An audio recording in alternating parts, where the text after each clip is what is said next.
ये एक सच्ची घटना है जो उत्तराखंड में रहने वाले जीतू की कहानी है। तो आइए जानते हैं क्या हुआ था। इस बार तुम्हारे परिवार में रोपाई के लिए कोई शुभ दिन नहीं है शोभनु। जीतू को कहना इस साल तो फसल नहीं बुत पाएगी। जीतू बगड़वाल का छोटा भाई रोपाई का दिन निकलवाने के लिए पंडित जी के पास गया है। दरअसल राजा मान शाह ने अपने चहीते जीतू बगड़वाल को कई खेत दिए थे और अब इनमें फसल लगाने का समय हो चला था। लेकिन पंडित जी ने साफ कह दिया था कि उनके लिए इस बार रोपाई का कोई दिन शुभ नहीं है। लेकिन कहते हैं ना, हर रुकावट का एक समाधान होता है, और यही समाधान देते हुए पंडित जी बोल पड़े। अरे, तुम नहीं कर सकते, लेकिन तुम्हारी भूली कर सकती है। जाओ, 6 गति आषाढ़ तक सोबनी को ले आओ और उसी दिन उसके हाथ से रोपाई शुरू कराओ। शोभनु इस अच्छी खबर के साथ घर पहुंचा, और जैसे ही उसने बताया कि भूली सोबनी को लेने उसके ससुराल जाना है, तो जीतू का दिल बैठ सा गया।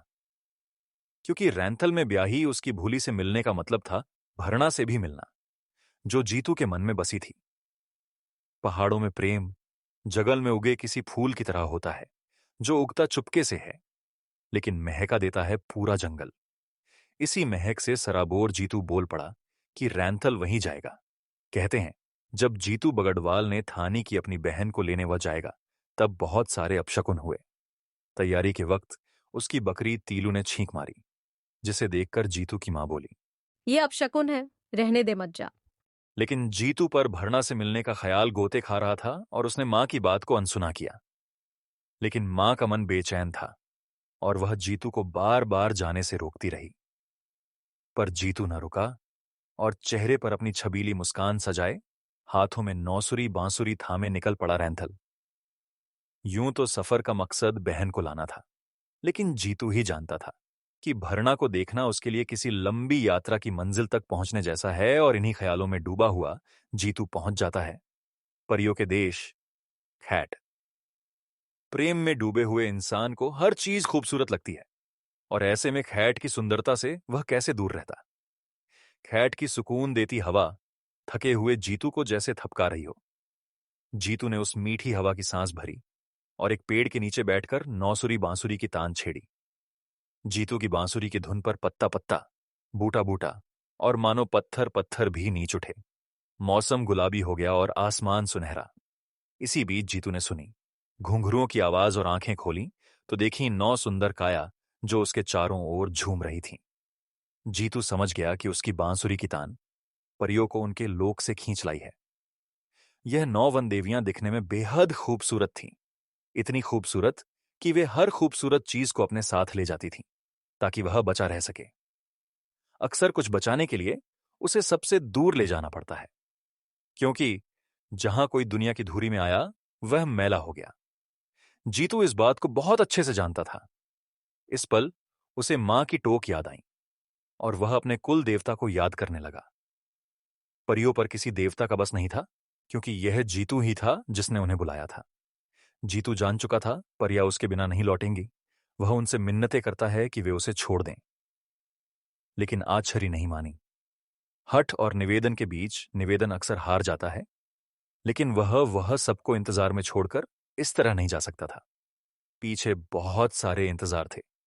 बंजर धरती फसल के इंतजार में थी, मां अपशकुन के झूठ होने के इंतजार में, उसका खुद का मन भरना के इंतजार में, और भरना की आंखें जीतू को देखने के इंतजार में। इसलिए वह उनसे निवेदन करना छोड़ मोहलत मांगता है। वह परियों से कहता है कि उसे 6 गति आषाढ़ के दिन ले जाएं, ताकि वह तब तक अपनी सारी जिम्मेदारियों को पूरा कर सके।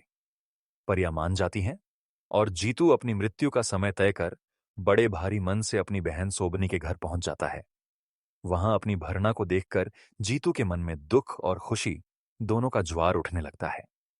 वह जानता है कि भरना से यह उसकी आखिरी मुलाकात है, और इसलिए वह उसे बताने से नहीं चूकता कि वह उससे कितना प्रेम करता है। जीतू के अंदर सब कुछ बदल जाता है। बदले भी क्यों ना, हम सब जानते हैं कि मृत्यु सबसे बड़ा सच है, लेकिन फिर भी रोज जिंदगी का हर एक लम्हा जीते हैं।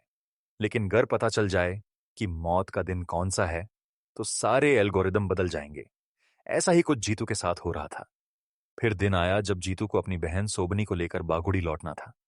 वह भरना से आखिरी मुलाकात करता है। जीतू बागुड़ी लौट आया है और देखते ही देखते 6 गति आषाढ़ का वह दिन आ जाता है जब बंजर धरती में बीज डलने थे।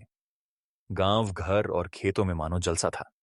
बैल तैयार थे, हल तैयार था और छबीला जीतू तैयार होकर भी तैयार न था। जीतू खेतों में हल लगाना शुरू करता है और तभी 9 बैणी परियां वादे के मुताबिक उसे लेने आ जाती हैं और जीतू धरती के अंदर समा जाता है। कहते हैं उसके जाने के बाद परिवार पर बहुत मुश्किलें आईं, लेकिन जीतू ने मरकर भी उनका साथ न छोड़ा। वह न होकर भी अपने परिवार के साथ था। उस दौरान राजा ने जीतू की अदृश्य शक्ति को भांपा और ऐलान किया कि आज से जीतू को पूरे गढ़वाल में देवता के रूप में पूजा जाएगा।